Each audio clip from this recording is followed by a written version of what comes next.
No pre-warning, nothing. You just jumped on it. Kind of kept the lid on the Mason jar. Running out. We got any Blake Shelton fans here tonight? I am definitely a Blake Shelton fan. I'm going to tell a quick story. I got to meet Blake, and I had never met him. A lot of people think you know the stars when you've had a song recorded by him, but usually we don't really know them at all, and suddenly we hear their voice on our song, and then maybe get to meet them later, and that's what happened with me. My mama can attest to this song if you want to check with her. But we went to the song went number one. It's called "She Wouldn't Be Gone," and we went to what's called a #1 party, and that's where everybody in town comes together at BMI or ASCAP or some other restaurant, and they celebrate you. It's usually on a Thursday, and everybody comes and gets a picture and says hey. And so I was so excited. This was my first #1 song, and my email that I got from BMI, who coordinated the party, said 4:00 is the time. So I thought I'll get there about 3:30, right? So I'm there for my party. Well, in music business time, 4:00 is 4:30. So I got to this giant lobby an hour before anybody else was there, just me and my mom. You remember Mama? And we were just hanging out, and I'm like, I guess nobody wants to come to my party. What's going on?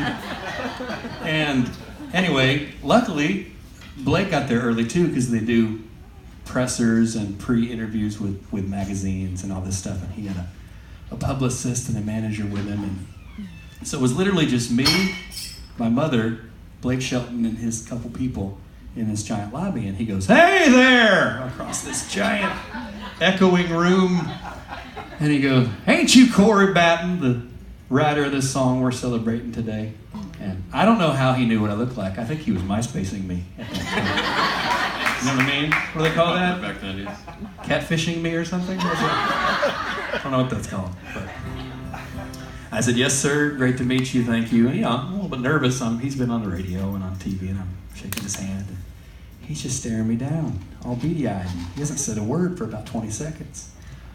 I'm like, "Well, thanks. This is going to be a great party." He goes, "Boy, I'm going to beat your ass." This is literally the first thing he says to me. And I'm like a swimmer from Arizona. He's a hunter. You know what I mean? A deer guy.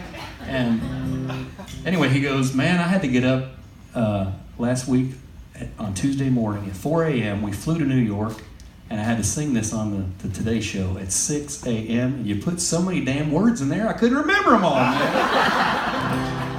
He's just always been really fun, cool like that. But at first, if you don't know him, you're like, "I'm going to get an ass beaten at my own party."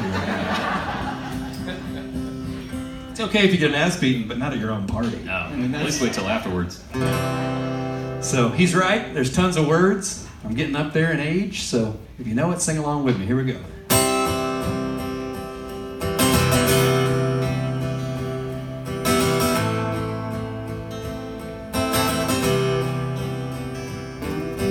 Red roadside wildflower, if I had only picked you, took you home, set you on the counter.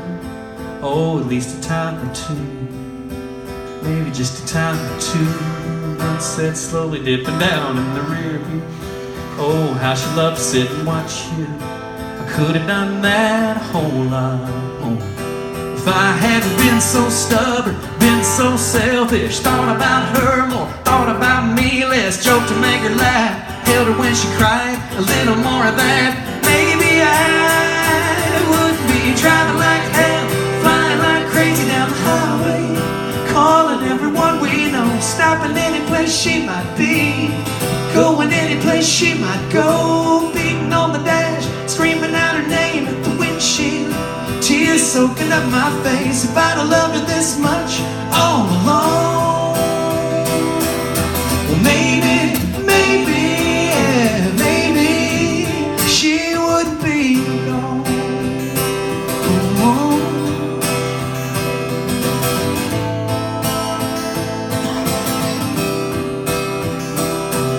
She warned me it was coming, said if I didn't change she was leaving. I just didn't believe she would ever really walk out. God, I believe her now. Called her mama, cried like a baby to her best friend. If they seen her, they ain't saying. They ain't saying. Now I'm cursing like a fool, praying it ain't too late. All I wanna do is fix my mistakes, find her, beg her, one more try.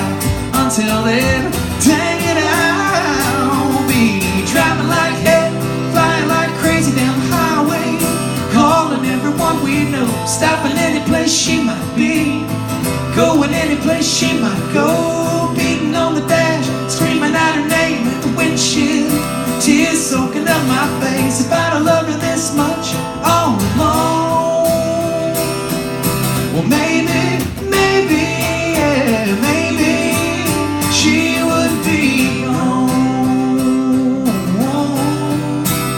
She wouldn't be gone, and I wouldn't be beating on the dash, screaming out her name at the windshield, tears soaking up my face. If I'd have loved her this much all along, well maybe, yeah, maybe she would be gone. She would be gone. Ooh, gone.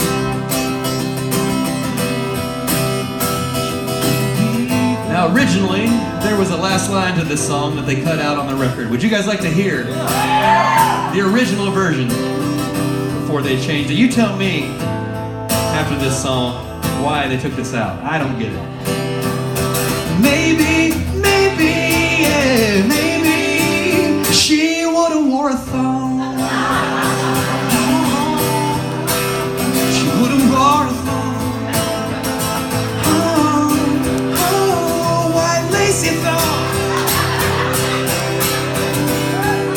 I just know it makes a jar.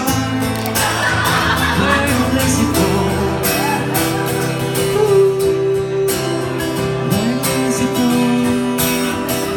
Rain so hard, makes it go.